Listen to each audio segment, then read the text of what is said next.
Today, walking is the new cash cow.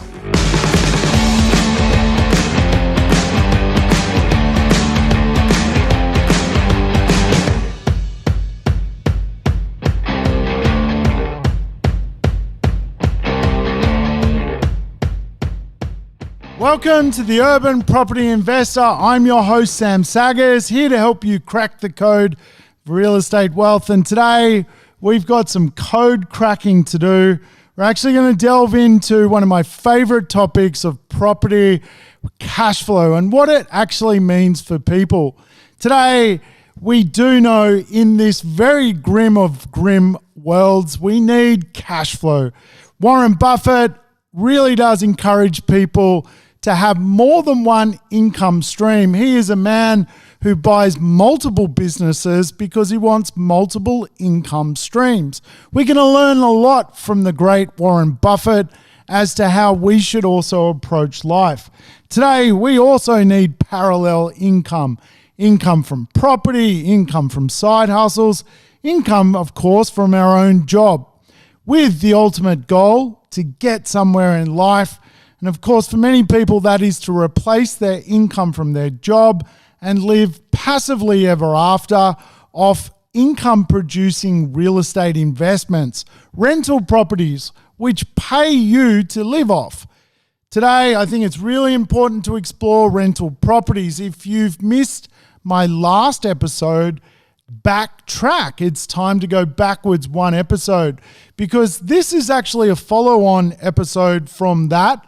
And I tell you what, in that episode, we did explore two other big paradigms which complement what I'm going to talk to you about today. The first paradigm is tenants. The world is changing. The market is changing. Economics is changing. We live in deflation, not inflation. We live in a time where money is going backwards, not forwards.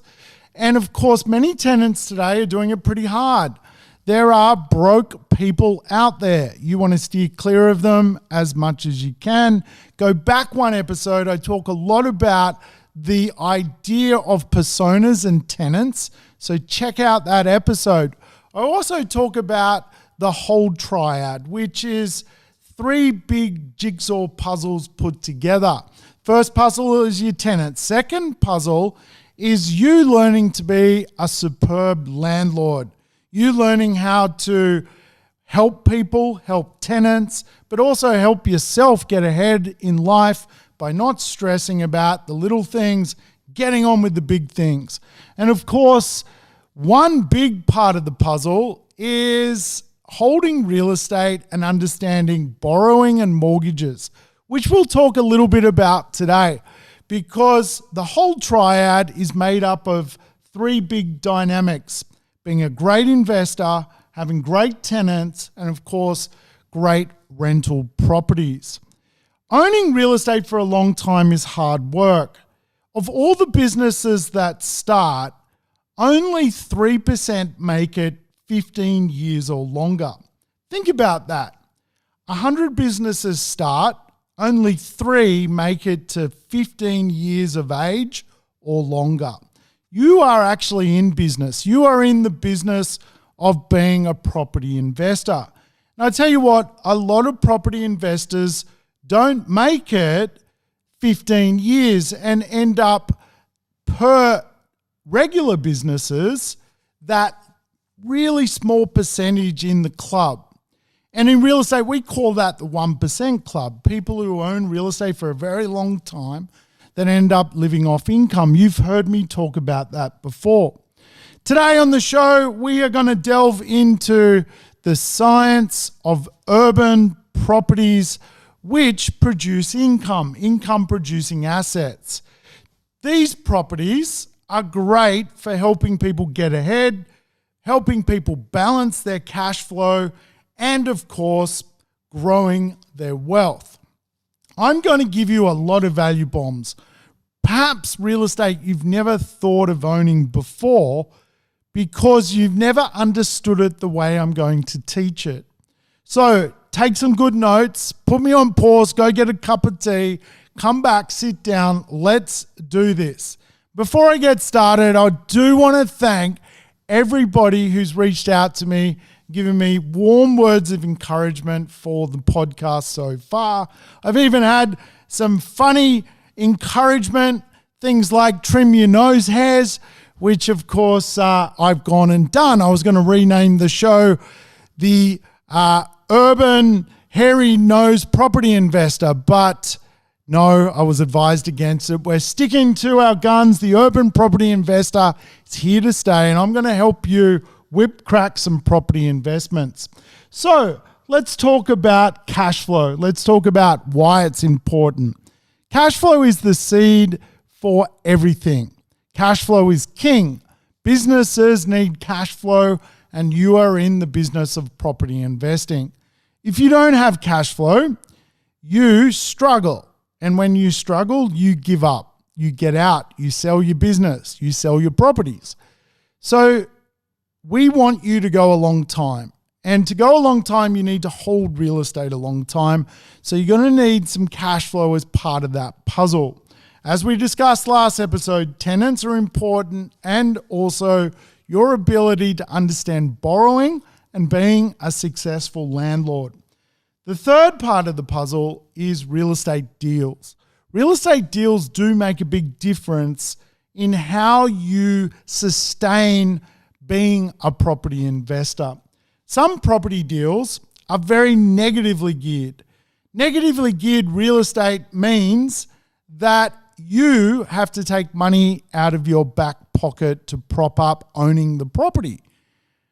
Neutrally geared properties mean you're actually owning real estate and the rent pays for the property after you do your tax deductions.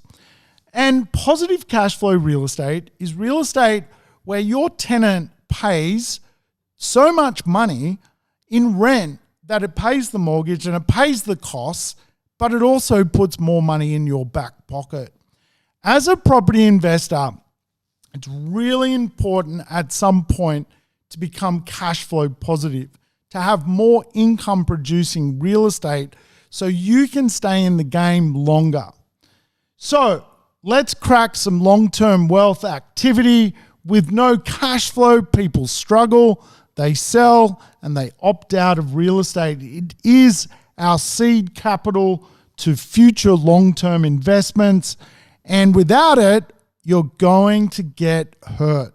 So let's build a property portfolio together. Let's play the cash flow game. How long have you held your longest property for? If it's a short period of time, 3, 4, 5 years, what you're probably experiencing right now is a lack of cash flow in your portfolio. What that actually does is it causes challenges. Remember, there's 3 parts to this puzzle. There's you, your tenant, and the tax man. At the end of the day, after a certain period of time, you want your tenant to be doing the lion's share of the work.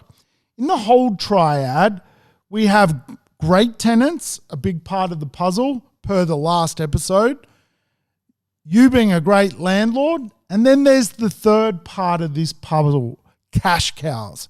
Properties which are cash cows. Now, I love a good cash cow. Who doesn't like a good cash cow?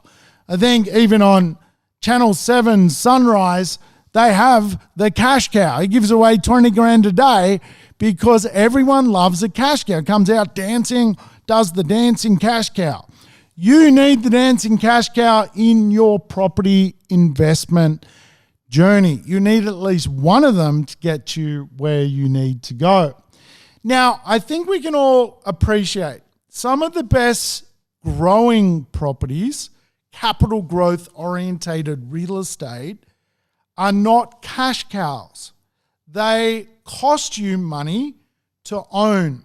You have to take money out of your back pocket to service them, to keep them in the real estate game. Some of the most beautiful, best designed, idyllic real estate costs a pretty penny. That real estate, of course, grows exponentially, and when the market's friendly, it goes up and soars in value.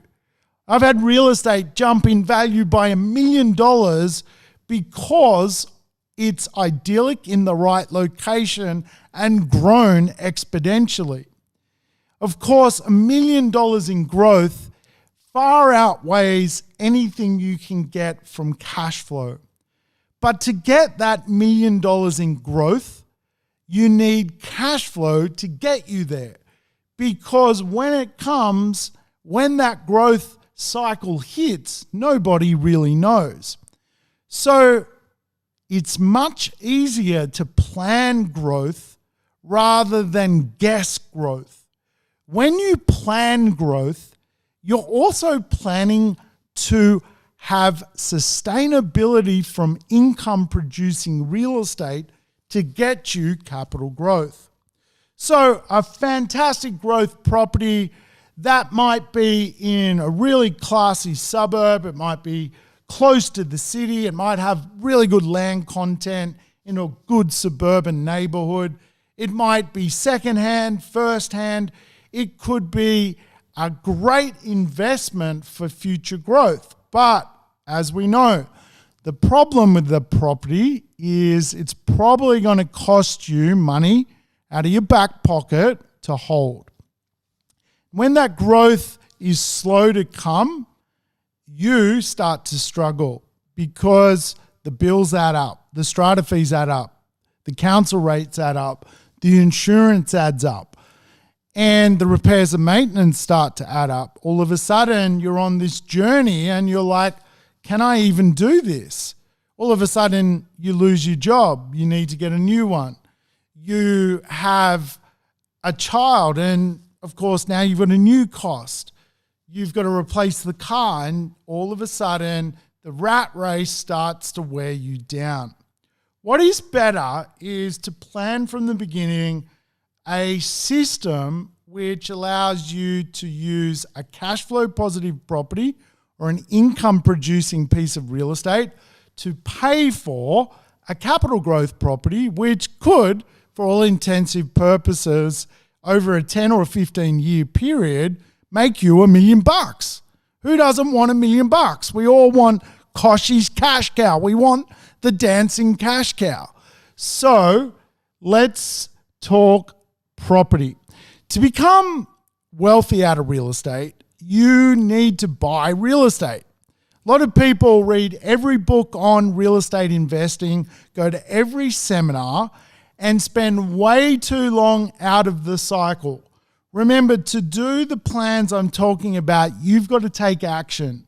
If you don't take action, everything I'm saying to you right now is worthless, because there are only so many days in the year, years in a decade, and decades in your life. And if you don't start playing the game of real estate monopoly in Australia or New Zealand, you're going to be a fence sitter. You're going to end up on that pensioner economy.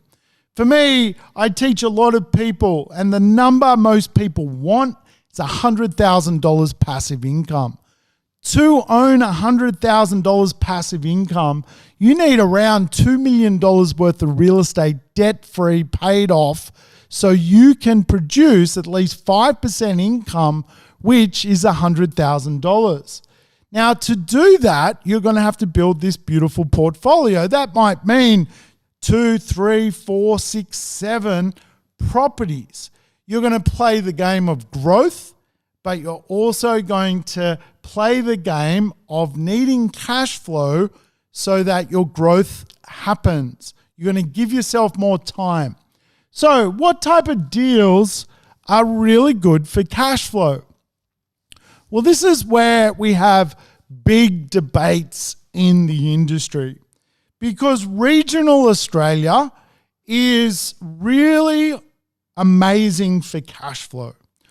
When you go to the bush, you find properties at a low price point with a high rental return based on the price point of the property. So you can go to towns today in regional New South Wales, in regional Queensland, regional Victoria, buy a property for as little as $5,000. I saw one online for $5,000 last week. Cheapest property in Australia. The place looked terrifyingly shit. $5,000. It rented for $50 a week. The cheapest property in Australia. The yield on a $5,000 property renting for $50 a week is huge. But let's not underestimate the reason the yield is huge is the properties are really cheap. And they're cheap for a reason, because they're in neighborhoods or suburbs or townships which really have very limiting economic expectations. They are not cities. They are not full of people. They are struggling. In fact, many townships in Australia particularly are dying townships. They are towns where people are leaving. The population is growing older, the younger population is leaving, and we are ending up with ghost towns. There are now ghost towns throughout New South Wales. I stayed in one the other month. I had a great time. I was one of maybe 20 people in the town. Have a look at it. Hill End, New South Wales. Very nice ghost town. People have not lived there properly for 50 years because the township offers no economy. So we have to be very careful. There are certainly some good regional cities which are like a hybrid of a CBD big city and a township dying. Some of those areas are really good to own real estate in. And of course, the yields are strong. In the right regional township, you can get yields from 6 to 10%. What that means is you're going to get more income in your back pocket. You're going to have rent coming in, and it's going to put money in your pocket, and you're going to be able to use that money to prop up capital growth properties in hot locations, gun locations. Now, I'm going to give you an example. Me and my dad, we went out to a place called Mudgee. If anyone's been to Mudgee, it is a beautiful, beautiful city in New South Wales. It's a township. Now, not much happens in Mudgee, but Mudgee people are very nice. In Mudgee today, there is different economies. There is viticulture. Viticulture is wine, right? So they make Mudgee wines. It's pretty good red wine. Anyone ever had a Mudgee wine? It's pretty tasty, right? They have mining with some of the coal mines that are pretty close by. They have also agriculture. They grow a lot of different produce. And of course, they have the township as well, which is full of related services, doctors, lawyers, you name it. Mudgee is what I would call a very sustainable regional centre. My dad and I went and got a block of flats there about 7 years ago. We paid $680,000 for 6 units. Today, those units rent for $1,400 a week. We take that income and we put it into other property investments in capital growth locations, in hot locations.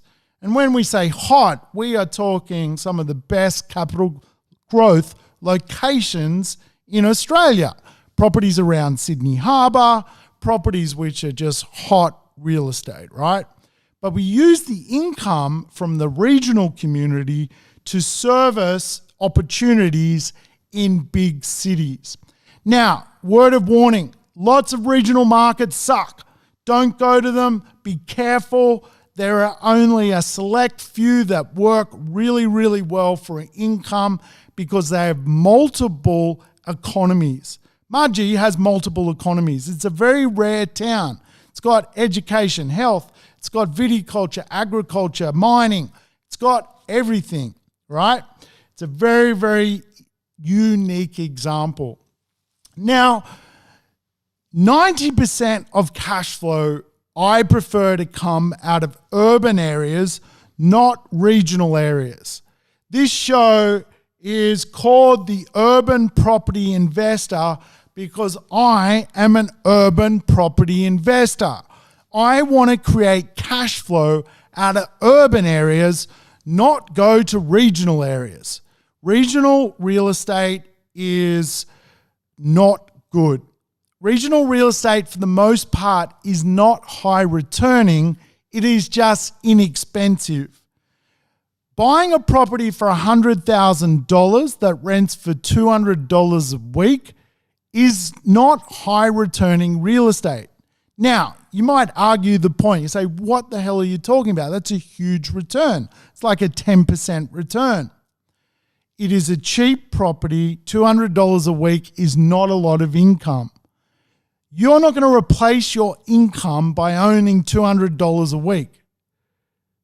You need to find income which is $500 and $600 and $1,000 a week. You've got to live off some serious money in retirement. And owning one property, paying $200 a week isn't going to get you far. So we have to appreciate regional Australia. Some of it's really dying. And where it does work, you've got to be double careful that the township is really, really going somewhere, and triple careful that you're not following what we call fool's gold in real estate. Fool's gold in real estate is buying a cheap property with a shitty rent by world standards. A shitty rent by world standards is $200 a week. That's not a lot of money. Now, when you put into consideration the cost of to maintenance, repairs, bills, here's the real truth about really cheap properties. It costs the same to get a plumber to unblock a sink in a $5 million house than it does in a $50,000 house. Exactly the same cost. Costs the same amount to put a camera down a pipe, a plumbing issue in a $50,000 house than a $5 million house. So what happens is your income on really cheap properties never supports really the overarching long-term ownership problems that are associated with real estate. You have a tree blocking a pipe, it's going to cost you $5,000. If you're not earning big bucks from your income, you're paying for it, right? And regional real estate sucks like that. So be wary. You can pull it off. I'm not going to discourage you, but I want you to think urban, and we're going to go urban right now. So when it comes to urban cash flow, there are some great ways to create income. And probably one of my favorite ways is Airbnb. Now, coronavirus has come along and kicked the living shit out of Airbnb, giving it a big, big boot in the ass. But it'll be back. Coronavirus won't go forever. And the beautiful thing about the right Airbnb property is pretty quickly you can go from getting a short-term income to getting a normal tenant. If it's in the right location, you're not going to have a problem going from one to the other in a matter of 3 weeks. It's that quick. Airbnb is one of my favorite ways to create cash flow. Why? Because you can do it in the urban world, and you can do it in one of the best areas for capital growth in urban places. Because where people want to stay are usually lifestyle, fun, energetic places where people see holiday value or business value. Airbnb is one of the best ways to create cash flow. Now, if you don't understand the Airbnb world, I'll take you on a bit of a journey. If we think about the idea for 100 years, taxis were the main form of travel. All of a sudden today, people don't call a taxi. They take their iPhone out of their back pocket, and they Uber. For 100 years, taxis were the main way to get around. Disruption absolutely game changed the taxi industry. Today, the number one mode of transport would be Uber. The idea of Airbnb is just a platform like Uber. It just means you can connect to millions of people fast, quickly, and if you're good at what you do, digitally, you can make your property stand out and you can get very, very good rent for it.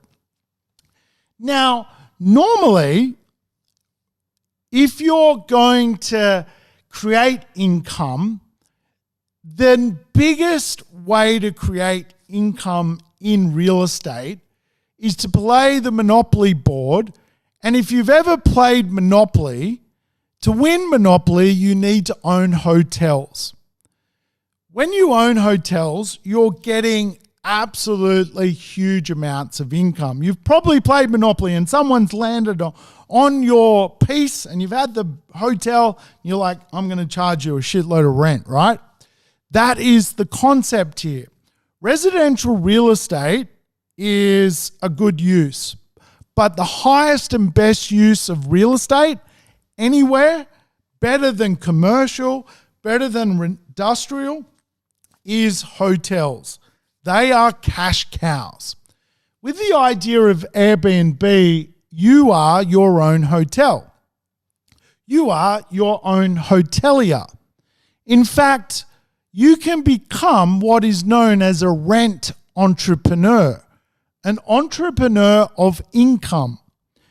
Now, many of my students are rent entrepreneurs.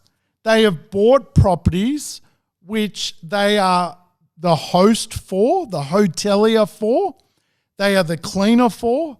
They have given up their full-time jobs to run their own portfolio as cash cows. So don't miss the bit here. People today are replacing their income from Airbnb because the rent is so big. Of course, coronavirus has created a puzzle to get through, probably a year's worth of puzzle making, and then it'll go back to normal. Why? Why do people want to stay in homes, in nice apartments, as opposed to hotels? Well, I can tell you all sorts of reasons. Most of them, though, is comfort, location, and of course the economic value that you can get sometimes from renting a home or an apartment over a hotel. There are a few ways to do this. Now, making money and cash flow from real estate and Airbnb comes in all sorts of formats. For me, in my residential home where I live, once a year, I rent out the home at Christmas time. I swap my travel needs for someone else's travel needs. They pay me $20,000 to live in my house. I take that $20,000 that they pay me for a 2.5 week stay and I pick anywhere in the world I want to go to. Why? Because I got 20 grand in my hot little hand and I take off and I go and enjoy life. I have not paid for a holiday for 10 years. Now, think about that. A lot of people actually save up money, put it aside in the money jar to actually go and have a holiday. All of a sudden, that money, which is normally lost money for a good experience, no doubt, is redirected into paying off debt, building your offset, doing something different with your income. So there are a few ways to be an Airbnb-er. First way is to rent your own home. You do that when you can, when you want to travel, you put it up and you get going. You just get on with it. And ultimately, if your property is in a really good location, people will rent it because it's going to be in demand. This is where lifestyle locations, which I've talked about before so many times in this podcast, come into their own. Lifestyle locations have versatility. They can rent short-term, they can rent long-term, and they get capital growth.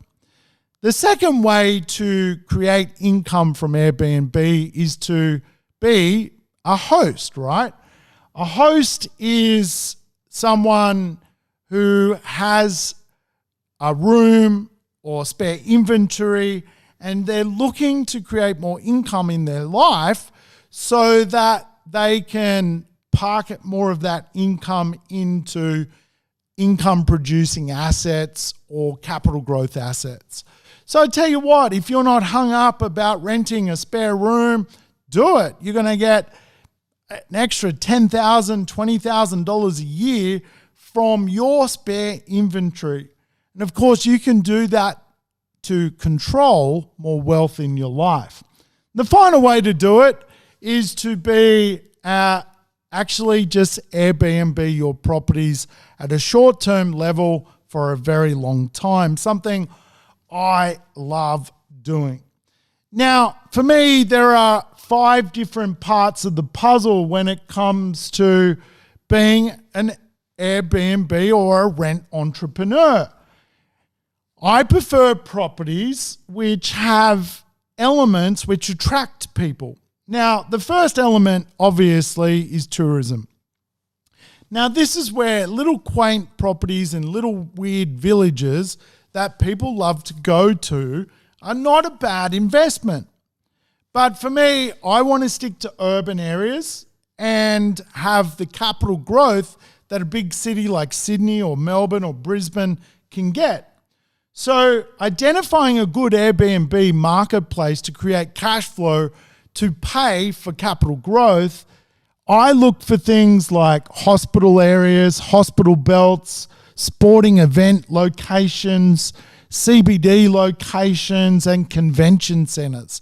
The reason I choose those areas is when Airbnb issues occur, I can easily put a property on the long-term rental market next to a hospital, next to a convention center, next to CBDs, because most of that infrastructure is within 5 kilometers to our major metropolitan areas. And of course, if the property stands out, it's going to rent no problem at all.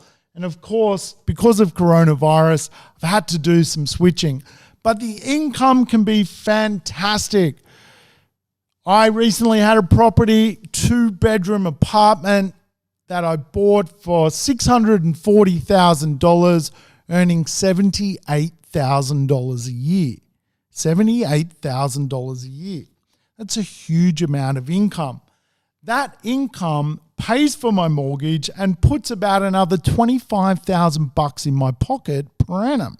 Guess what I do with that $25,000 in my pocket per annum? I pay for capital growth properties, which I have in rockstar locations, areas which will blow your mind when it comes to capital growth, areas which could accelerate in value by hundreds of thousands or even millions of dollars. Why do I do that? Growth is important. Growth is really a key fundamental of property success. You can choose Airbnb properties in funky locations. I'm a big fan of it. Don't hold back. Don't be shy. Learn how to do it. Join the Airbnb world. You'll never look back. And I tell you what, good old coronavirus is actually a great time to learn the skills needed to be a rent entrepreneur, because there is a bit of dirty work. It isn't just sitting back and collecting the rent. There is some involvement and psychological dynamics you need to understand about being a short-term renter. Being a short-term renter is not about consistent income. It's about absolutely working income. It's about harvesting results. Now, I'll tell you what, one of the investment plans and strategies I love is the second dynamic around urban income. Now, this is one you've probably never heard before. This is probably the first time you're going to hear pod. A pod is a cash cow today. I invest in pods. I love pods. What is a pod? A pod is a pedestrian-orientated development area. A pod. A walk-score neighborhood. Now, think about what I'm going to tell you. If you want income, do you ever see owning a property, say 50 kilometers from the CBD, producing income for you to replace your job? Now, here's the thing. Someone living 50 kilometers away from the major infrastructure of a CBD is living there due to affordability reasons. Otherwise, they wouldn't live there. They're probably paying $400 or $500 a week for a house 50 k's away from the city. Do you ever see that property renting for $1,200 or $1,500 a week? Could someone who is living their life based on affordability ever be capable of paying that kind of income to you? If your ultimate goal is to run a property portfolio, run a long-term business, and replace your income, for me, I steer clear of outskirt areas of CBD or urban realms. The reason I steer clear of them from a cash flow point of view, not saying from a capital growth, saying from a cash flow point of view, is the profile of those areas are not set up for high incomes. They're not set up for you to buy a property that rents for $500 a week today to come back in 15 years and that's $1,500 a week. That's never going to happen. It's a pipe dream. If someone tells you that, they're wrong. You are never going to get $1,500 a week from a property 40, 50 k's from the city. So where will you get it?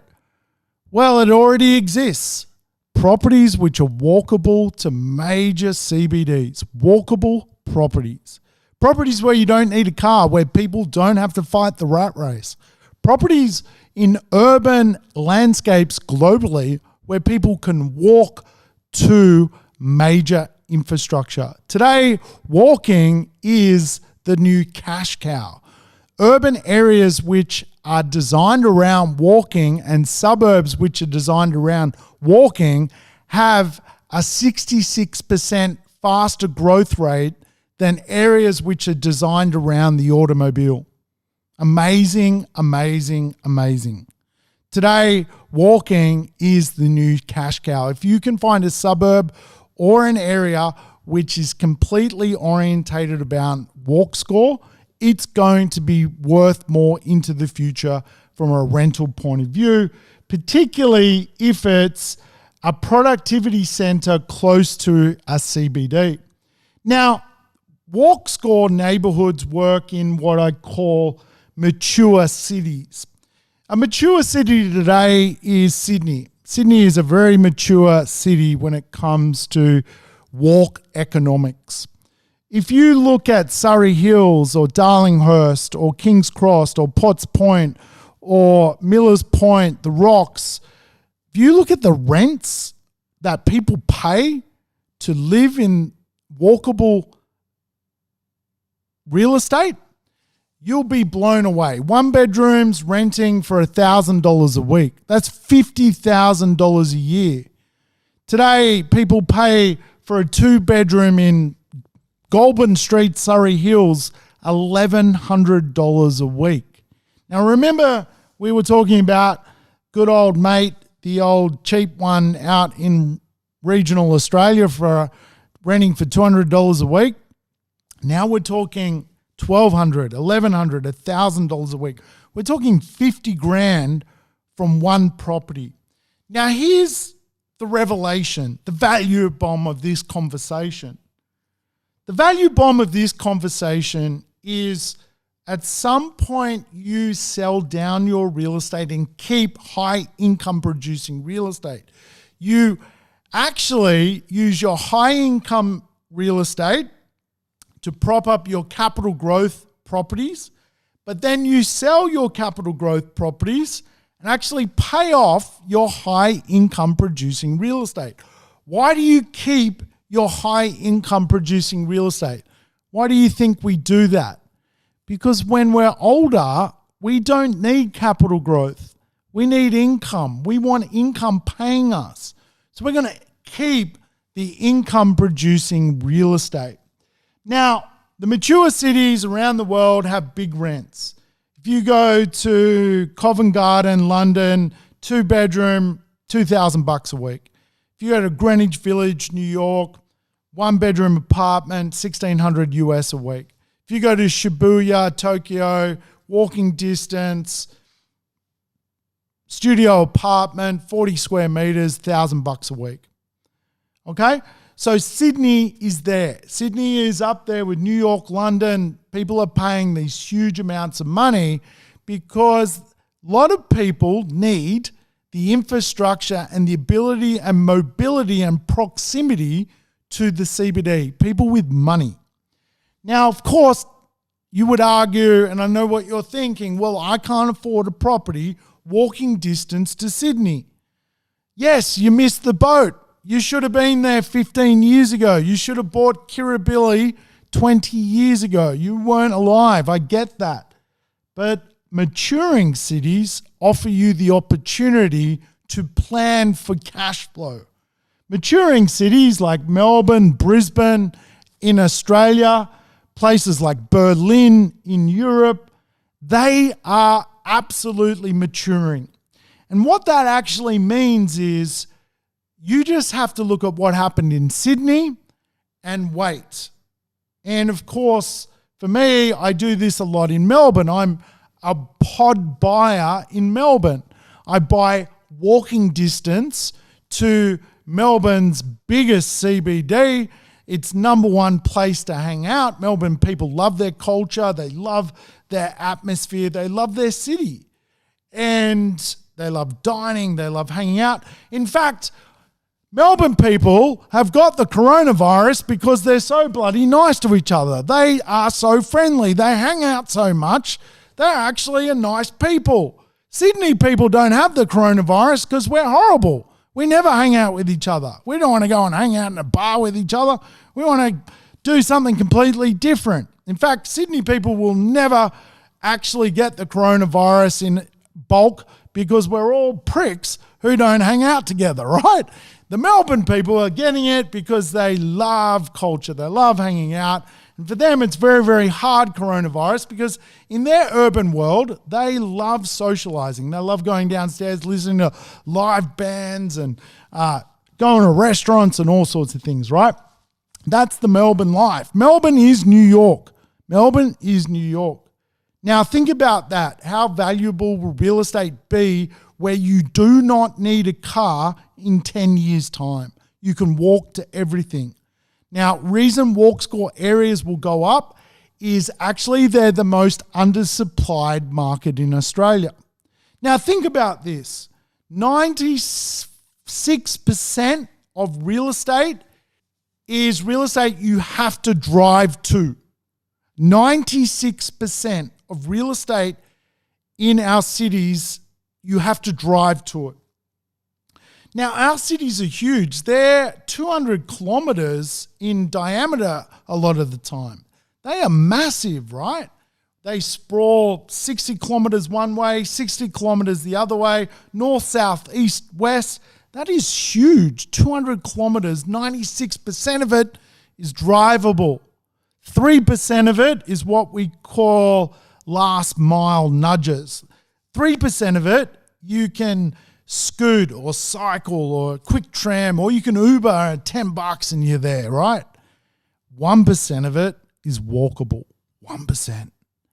And often people misunderstand that 1%. Everyone got Sydney wrong. Everyone said, don't buy in Sydney CBD, it's going to be overcrowded. Look at the prices. People are paying $100 million to live in Sydney CBD. People pay $2.4 million for a one-bedroom apartment. Everybody was wrong. They were wrong because the urban world wants the infrastructure of a CBD. Even though coronavirus is reframing people working from home and all sorts of wonderful stuff that will eventually go away, what will not go away is the culture of a CBD. It is fun. It is energetic. It is life, man. It is life. Life is not sitting at home hiding in your house from coronavirus. Life is being in the CBD. That's why Melbourne people have it, because they're full of life. They're full of energy, right? So here's the thing. From a cash flow point of view, we absolutely want pods, walk score places. Pods go off. They are awesome. They will be cash cows into the future. And of course, they're probably going to get some pretty good capital growth as well. Nothing like a suburbs mystery when you can walk it, when you can feel it. And the reality is a lot of people in society have punishing workloads. Think about a lawyer. A lawyer works all day and half of the night. Do they really want to drive an hour and a half in traffic at the end of the day to get home? Wake up bitterly early to get back to work? No. They've got to have documents in courthouses first thing in the morning, right? They have to live the life of the urban warrior. Accountants, futures traders, bankers, executive assistants, EAs, PAs, executives. These people earn big bucks. They earn 20 grand a month, some of these people, 30 grand a month. Paying 5 or 6 grand in rent for a 1 or 2 bedroom apartment is not a problem. Now remember, part of this puzzle comes back to the tenants. These are high income producing tenants. They don't give a shit if they pay $1,100 or $1,200 a week. That's not in their DNA. They are time poor. They're not penny thrifters. They're not trying to understand, oh, I can't pay another $50. They're like, I'll pay you $50 more if that guy doesn't get it. That is the mindset of these human beings, right? They're ferocious tigers. And they want to walk to work, right? The third cash flow dynamic, or another cash flow dynamic, is commercial properties. I'm not going to get into this in big detail on this show today. We will do a commercial property overview soon into the future. Of course, commercial properties, I think for most property investors, are a bit of a no-go zone. The reason is they're complicated. You need a good lawyer to look after those properties. You can have some serious rental disputes with commercial people. You can have all sorts of drama. And of course, owning commercial properties, lending is different. The cost of borrowing money is different. You can be margin called on owning commercial properties. So we won't go there today, but certainly for the right human being, if you've elevated through learning the basics of real estate, one day owning commercial properties could be on your radar. But I'd prefer you to start with pods, Airbnb, and of course, dual income properties in urban areas. Dual income or duplexes or small blocks of flats are a great way to create cash flow. All that simply means is that you've got a property with multiple income streams from one title of real estate, right? So the highest and best use of property, if you can throw as many properties on a piece of land and you're getting an income from it, you're going to do really, really well, right? And of course, today, to buy multiple blocks of flats in big CBD areas can cost a lot of money, right? Block of flats went up the other week in Neutral Bay. It was like $7.5 million for like 12 flats. I mean, who can do that? Old rich dudes. That's all that can do that, right? But you can go to many parts of Australia and buy a block of flats. or build a duplex. I built a duplex up in Newcastle. You know, I paid $670,000 for it. Today it's renting for $950 a week. $950 on $670, right? I'm getting extra cash flow. I'm putting that cash flow into hot dog capital growth areas, right? That's the plan here. Remember, you need some cash flow. That old duplex, mate, it's a workhorse. It's my workhorse. And guess what I'm keeping in retirement? That property. Why? Because it's producing $50,000 a year in income. What do I want in retirement? $50,000 a year in income.